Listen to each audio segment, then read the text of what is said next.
What's up guys, Aaron Miles here with Onslaught Gaming, bringing you a Journey Through Wanderer Part 4 Road to the Grand Prix. So as many of you have heard, especially if you clicked on this video, that there is a Wanderer Grand Prix coming to America that is taking place in Providence, Rhode Island on the weekend of May 12th and 13th. That's Mother's Day weekend. And I know that the East Coast isn't like the most accessible of areas for a lot of players, but I do know that Rhode Island is a pretty cheap place to fly into. So if you can make it out to a Grand Prix this year, I'd highly recommend it to be this one. I know that the Wanderer Grand Prix are something that people have asked for a long time. I've always been a very big advocate of the format. If you've heard Wanderer and you've asked who to talk to about it, you've probably heard my name before. If you played Forceful, you've probably heard my name before, so that doesn't really help. But generally when someone's like, who's the Wanderer guy, they put you in my direction because I care so much about this format, and I'm really excited for this Grand Prix. Haven't decided if I'm judging yet, or if I'm playing. That'll come later. Don't expect an announcement about it. I probably won't decide until the night before, but I'm still going to be playing the format and testing it and trying to perfect it, helping my team, all that kind of stuff. So what I'm trying to get at here is, I know what the fuck I'm talking about. You clicked on this video for a reason. I'm here to tell you what the ban list looks like, why it probably looks the way it does, and then what the old meta looked like, how the ban list affects that, and how you can expect the meta to shape up going forward. So, you know, a lot of people have asked for Wanderer Grand Prix for a long time, and being the Wanderer guy, I've always said don't do it. The attendance is going to be really low. Forceful players are really flaky. They say they want stuff and then they don't show up to it. So I'm really hoping that you guys can prove me wrong on this and you can show up to this Wanderer Grand Prix and we can show that we want this format, we want it to be successful, and we can get more events like this. Because I do think it's a pretty open and healthy meta right now in the Wanderer format. So we're going to get into the ban list. So this is the ban list that we were playing with before the release of Time Spinning Witch. This is how it was for about the last 6 months, give or take. I don't really remember the timelines. And during this time, it was all like Alhamat, FTK, and Fox. And by that, I mean it was really just Fox. You know, Reflect came off the list. That didn't really seem to impact anything, to be totally honest with you. And it was just Fox, which is understandable. The deck's really broken, especially in Wanderer when they get access to things like Gretel, Zeke's, Pumpkin Witch, which is part of why Pumpkin Witch got banned. So looking at this old ban list, it was Law of Silence, Levitine the Demon Sword, Morgiana the Wise Servant, Pumpkin Witch, Whisper from the Abyss, and Tell a Fairy Tale. Now, I've in the past explained why these cards were broken, Law of Silence and Pumpkin Witch being two big contributors to the last meta, and something that really put Fox over the top, and then Law of Silence started to just creep into every deck. And it really became like a Law of Silence format. That was about 6 months ago. We get this ban list, we go into the next format, and it's just Fox everywhere, because as you can see, nothing from Fox got hit on here. So, since this ban list has come out, we've gotten a couple of new Frontiers ban lists. The first one that we got was Priscia, Captain Hook, and Griffin, which, you know, obviously if something's a little bit too powerful in New Frontiers, there's a good chance that it's just as powerful in Wanderer, and that was the case with Fox and Priscia. They were two of the most prevalent decks, Fox, of course, taking over and just dominating. I will always stress that Fox is the best deck that Forceful has ever printed, with an asterisk. There's an asterisk on that, because there has been some, like, degenerate shit that never saw the light of day, but Fox is, like, the competitive, like, the deck that was out there for the longest, that has always done the most, and as you can see when we get into the next ban list, they finally addressed that issue in Wanderer, which is great because Fox is even more oppressive here. There's no new tools in Wanderer to deal with Fox, whereas they get new tools to play with, especially Gretel, even without Pumpkin Witch and Law of Silence. So just the versatility of that deck was a little bit too much. So as we're going to see when we get into the new ban list, they have added, I believe it was 8 cards. So as you can see, the old ban list is up here at the top. You have Law of Silence, Levitine, Morgiana, Whisper, Tell a Fairy Tale, Pumpkin Witch, and then they added 1, 2, 3, 4, 5, 6, 7, 8 new cards. So first is Cheshire Cat's Assistance. As I explained before, everybody thought Alhamat FTK was, you know, this degenerate thing that shouldn't exist in Wanderer, and they're right.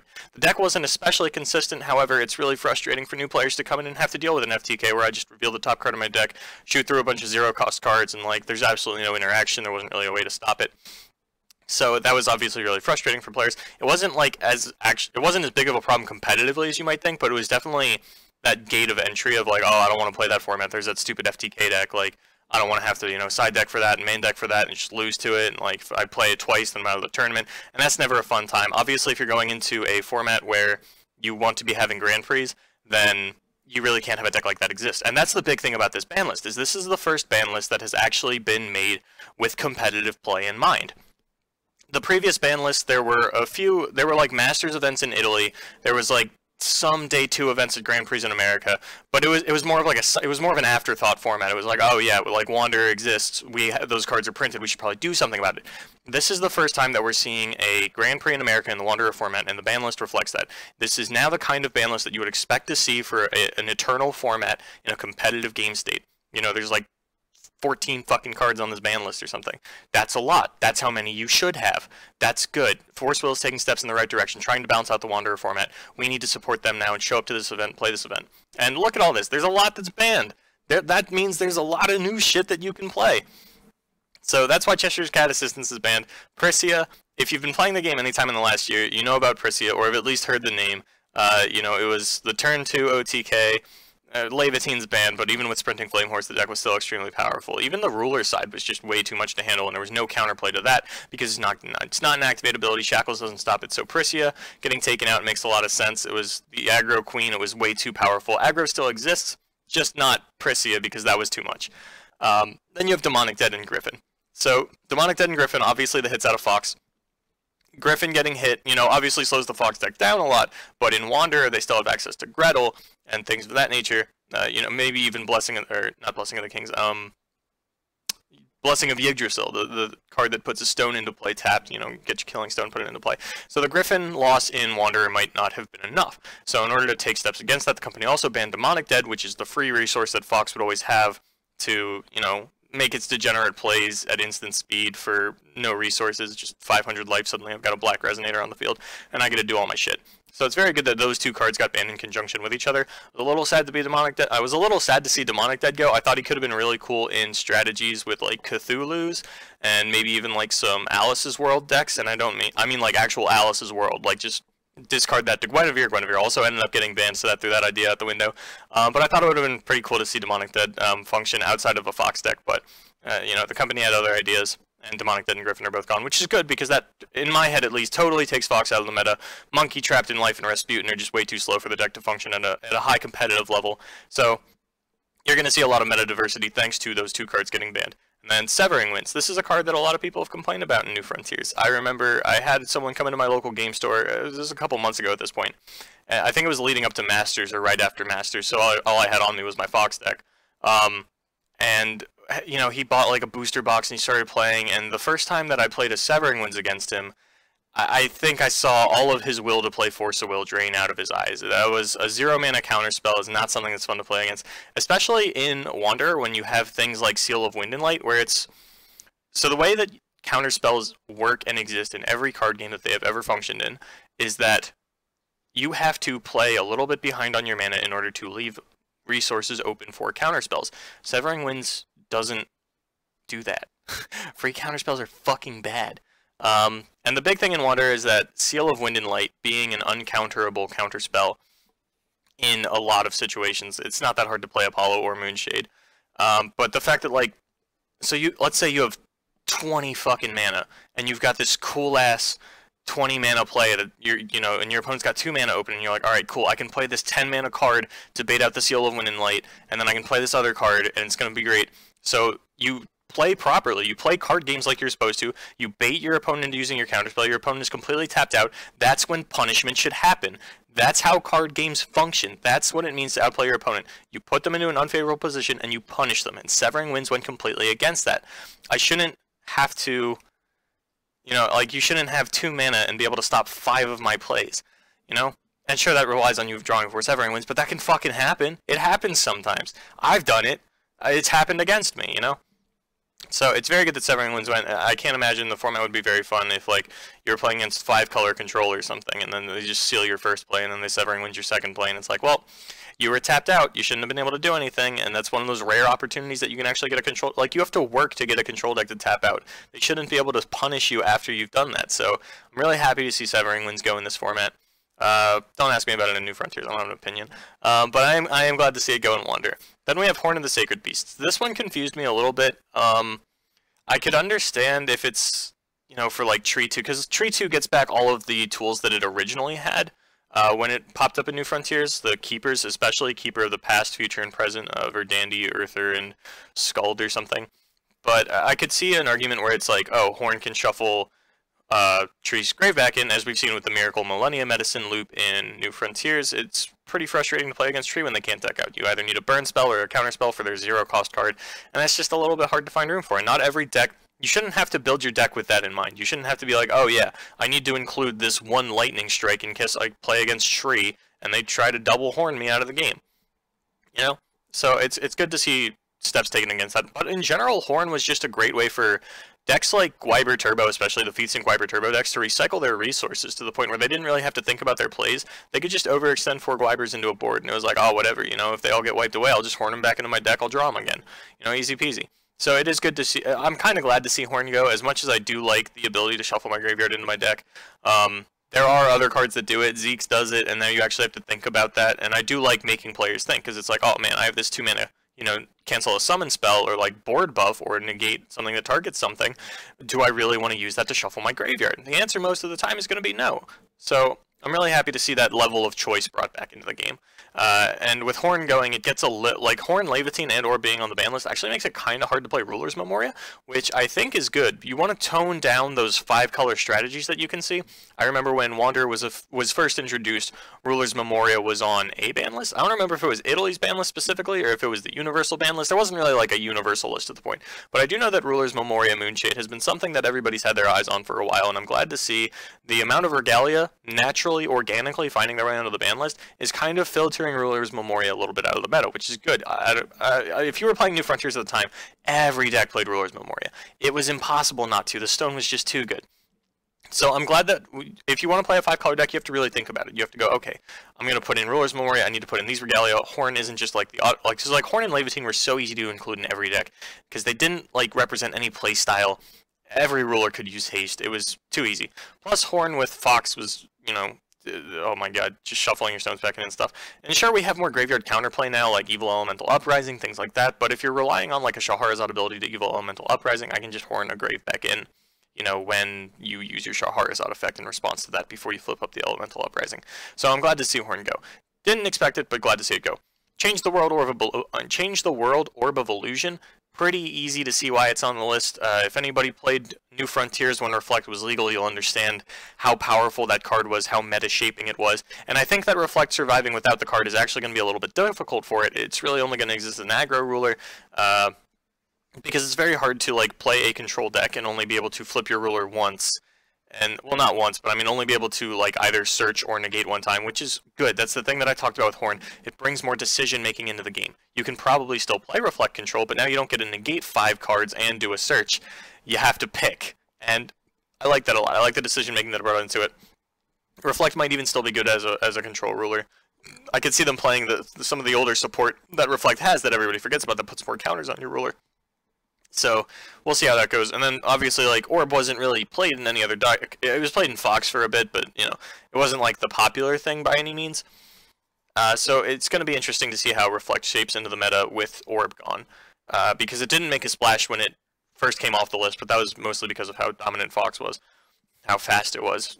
Orb and Reflect couldn't really get the time to ramp up that they needed. And finally going on the list is Guinevere the Jealous Queen.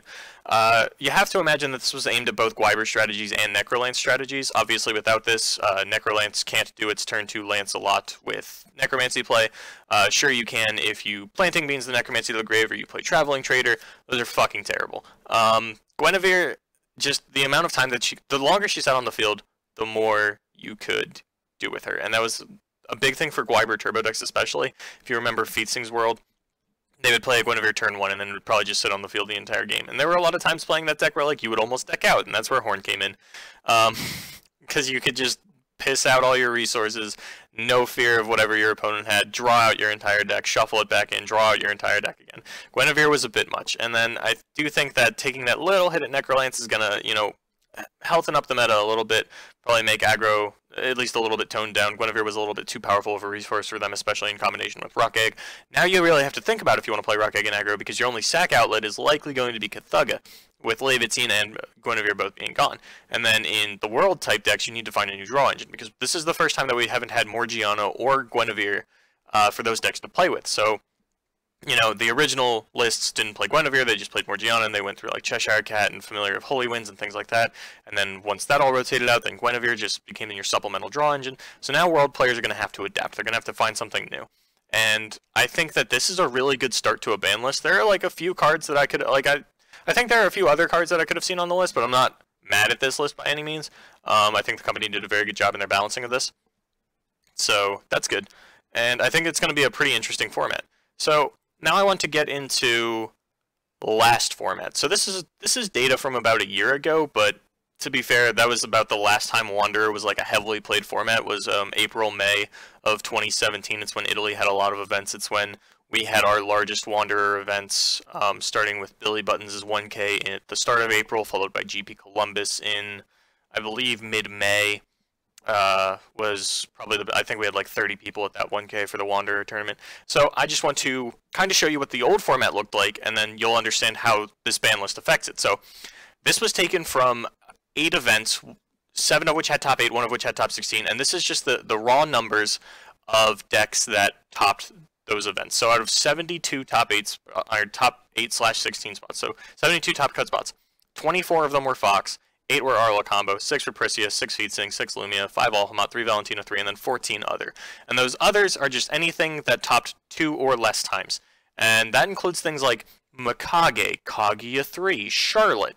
There's a lot of different rulers in there. For the full scope of Wanderer deck lists from the last year, you can go to ontilt.gg, go to our deck list section. We have a Wanderer section. I've compiled all the lists myself, so you can see them there. You can look at the lists, compare, maybe get some cool ideas, check out that Kaguya 3 deck list. But yeah, as you can see, Fox was extremely oppressive. Arla combo, the second most represented deck, but by a long shot, Fox was far and away the best. So we're gonna have to see a format without Fox.